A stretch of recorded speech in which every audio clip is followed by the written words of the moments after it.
ଆଜିର ପ୍ରସଙ୍ଗ ବିଷୟ ବିଶ୍ୱ ସଂସ୍କୃତ ଦିବସର ଆହ୍ୱାନ ଆଲେଖ୍ୟ ପ୍ରଫେସର ମିନୋତି ରଥ ଉପସ୍ଥାପନା ସରିତା ସାହୁ।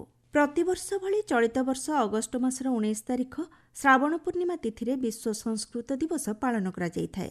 ବସ୍ତୁତଃ ଶ୍ରାବଣ ମାସ ସଂସ୍କୃତ ମାସ। ଆହୁରି ମଧ୍ୟ ଶ୍ରାବଣ ପୂର୍ଣ୍ଣିମା ତିଥି ଭାରତୀୟ ସଂସ୍କୃତିରେ ଗୋଟିଏ ମହତ୍ତ୍ୱପୂର୍ଣ୍ଣ ଦିବସ।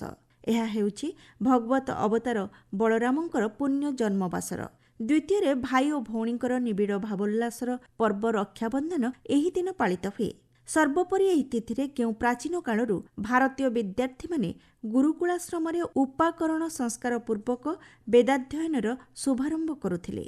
ଏହି ଦିବସର ମହତ୍ତ୍ୱ ହୃଦୟଙ୍ଗମ କରି ଭାରତ ସରକାର 1969 ମସିହାଠାରୁ ସଂସ୍କୃତର ସୁରକ୍ଷା ନିମନ୍ତେ ଏହି ଦିବସ ପାଳନ କରି ଆସୁଛନ୍ତି, ଯାହାର କି ମୁଖ୍ୟ ଉଦ୍ଦେଶ୍ୟ ହେଉଛି ଏହି ଦିନ ଆମେ ଆମର ପୂର୍ବଜ ମୁନି ଋଷିଗଣଙ୍କୁ ସ୍ମରଣ କରିବା, ଯେଉଁମାନେ କି ନିଜର ଅପୂର୍ବ ନିଷ୍ଠା, ତ୍ୟାଗ ଓ ସାଧନା ବଳରେ ନାନା ଜ୍ଞାନ ଓ ବିଜ୍ଞାନରେ ପରିପୂର୍ଣ୍ଣ ବେଦ, ବେଦାଙ୍ଗ, ସ୍ମୃତି ଓ ପୁରାଣ ଆଦି ଅଷ୍ଟାଦଶ ବିଦ୍ୟା ରଚନା କରିଯାଇଛନ୍ତି। ବାସ୍ତବିକ ସଂସ୍କୃତ ଭାଷାର ମହତ୍ତ୍ୱ ଅବର୍ଣ୍ଣନୀୟ।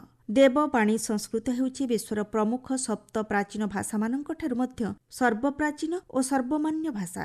ଯେଉଁ ଋଗ୍ବେଦକୁ ପ୍ରାଚ୍ୟ ଓ ପାଶ୍ଚାତ୍ୟ ବିଦ୍ୱାନମାନେ ସଂସାରର ଆଦିମ ଗ୍ରନ୍ଥ ବୋଲି ଏକସ୍ୱରରେ ସ୍ୱୀକାର କରିଥାନ୍ତି, ସକଳ ଜ୍ଞାନର ପ୍ରକାଶପୁଞ୍ଜ ସେହି ବେଦ ସଂସ୍କୃତ ଭାଷାରେ ହିଁ ଲିଖିତ।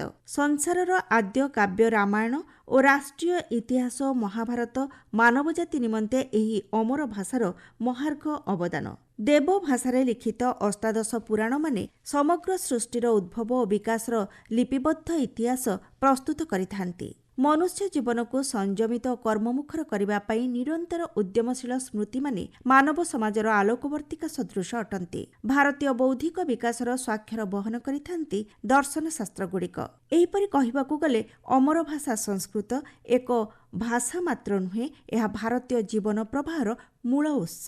ଆଜି ସମୟ ଆସିଛି, ନେତାମାନଙ୍କଠାରୁ ଆରମ୍ଭ କରି ଜନସାଧାରଣଙ୍କ ପର୍ଯ୍ୟନ୍ତ ସମସ୍ତେ ଉପଲବ୍ଧି କଲେଣି ଯେ ଏହି ସଂସ୍କୃତ ବାଙ୍ଗ୍ମୟରେ ଗଚ୍ଛିତ ଥିବା ଜ୍ଞାନରାଶି ଯଦି ମଣିଷର କଲ୍ୟାଣ ନିମନ୍ତେ ଉପଯୋଗ କରାଯାଇପାରିବ, ତେବେ ମନୁଷ୍ୟର ଶାରୀରିକ କଲ୍ୟାଣ ସହିତ ମାନସିକ ହିତ ମଧ୍ୟ ସାଧିତ ହୋଇପାରିବ।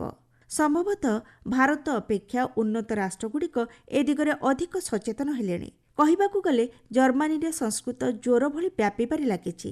ସେଠାରେ 1200ଟି ବିଦ୍ୟାଳୟରେ ଓ 14ଟି ବିଶ୍ୱବିଦ୍ୟାଳୟରେ ଇଣ୍ଡୋ ୟୁରୋପିଆନ୍ ଭାଷା ଭାବରେ ସଂସ୍କୃତ ପଢ଼ାଯାଉଛି। ନିତ୍ୟ ବ୍ୟବହାର୍ଯ୍ୟ ଜୀବନରେ ସଂସ୍କୃତରେ ଗଚ୍ଛିତ ଥିବା ବିପୁଳ ଜ୍ଞାନରାଶିର ବ୍ୟାପକ ପ୍ରୟୋଗ ସେଠାରେ ଦେଖିଲେ ଭାରତୀୟମାନଙ୍କୁ ମଧ୍ୟ ଚକିତ ହେବାକୁ ପଡ଼େ।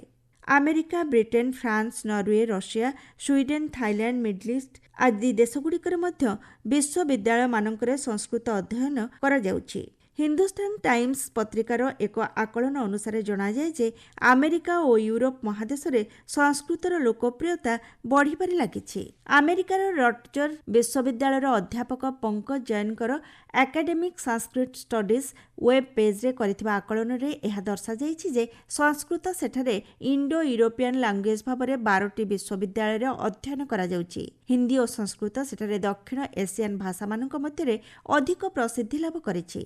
ବିଦେଶୀମାନଙ୍କର ସଂସ୍କୃତ ପ୍ରତି ଆଗ୍ରହ ଦେଖିଲେ ମନେ ହୁଏ ଆମେ ଯେମିତି ପଛରେ ପଡ଼ିଯାଇଛୁ। ଅନେକ ସଂସ୍କୃତ ଟୋଲ୍ଗୁଡ଼ିକୁ ବନ୍ଦ କରି ଦିଆଯାଉଛି। ପ୍ରାଚୀନ କାଳରୁ ଉତ୍କଳରେ ପ୍ରଚଳିତ ଥିବା ଓଡ଼ିଆ ଭାଗବତ ଟୁଙ୍ଗିଗୁଡ଼ିକ ମଧ୍ୟ ବନ୍ଦ କରି ଦିଆଗଲାଣି। ଭାରତର ପୁରପଲ୍ଲୀରେ ପ୍ରାଚୀନ କାଳରୁ ପ୍ରଚଳିତ ରାମାୟଣ, ଭାଗବତ, ମହାଭାରତ ଓ ପୁରାଣମାନଙ୍କର ପାରାୟଣ ପରମ୍ପରା ଆଜି ବିଲୁପ୍ତ ପ୍ରାୟ। ଆଜିର ମନୁଷ୍ୟ ଆଧୁନିକତାର ଚାକଚକ୍ୟ ମଧ୍ୟରେ ଦିଗହରା ଓ ଅତିଷ୍ଠ ହୋଇପଡ଼ିଲେ ମଧ୍ୟ ନିସ୍ତାର ନାହିଁ। ଦିନକୁ ଦିନ ମଣିଷର ମନସ୍ଥିତିର ଅଧପତନ ହେବାରେ ଲାଗିଛି। ହିଂସା ଓ ଦ୍ୱେଷର ବହ୍ନି ମାନବୀୟ ସଦ୍ଗୁଣଗୁଡ଼ିକୁ ଜାଳିପୋଡ଼ି ଛାରଖାର କରିଦେଉଛି। ଏହିଭଳି ଘଡ଼ିସନ୍ଧି ମୁହୂର୍ତ୍ତରେ ଯଦି ବିଶ୍ୱକୁ କିଏ ଉଚିତ ଦିଗ୍ଦର୍ଶନ ଦେଇପାରିବ, ସେ ହେଉଛି ଆମର ଏହି ଦିବ୍ୟ ସଂସ୍କୃତ ବାଙ୍ଗ୍ମୟ। ଏ କ୍ଷେତ୍ରରେ ସଂସ୍କୃତଜ୍ଞମାନଙ୍କର ଅଣ୍ଟା ଭିଡ଼ିବାର ସମୟ ଆସିଛି। ଅନ୍ୟ ଉପରେ ଦୋଷ ଲଦି ଦେଇ ନିଶ୍ଚିନ୍ତ ହୋଇ ବସିଗଲେ ଚଳିବ ନାହିଁ। ସଂସ୍କୃତ ବାଙ୍ଗ୍ମୟ ପାରାବାରରେ ଲୁକ୍କାୟିତ ଅମୂଲ୍ୟ ରତ୍ନମାନଙ୍କର ଅନୁସନ୍ଧାନ କରି ଆବାଳ ବୃଦ୍ଧ ବନିତାଙ୍କର କଲ୍ୟାଣରେ ବିନିଯୋଗ କରିବା ହେଉଛି ବର୍ତ୍ତମାନ ସମୟର ସବୁଠାରୁ ବଡ଼ ଆହ୍ୱାନ। ଏ ଦିଗରେ ପ୍ରୟାସରତ ହେବା ପାଇଁ ଆଜି ହିଁ ଶୁଭ ଦିନ।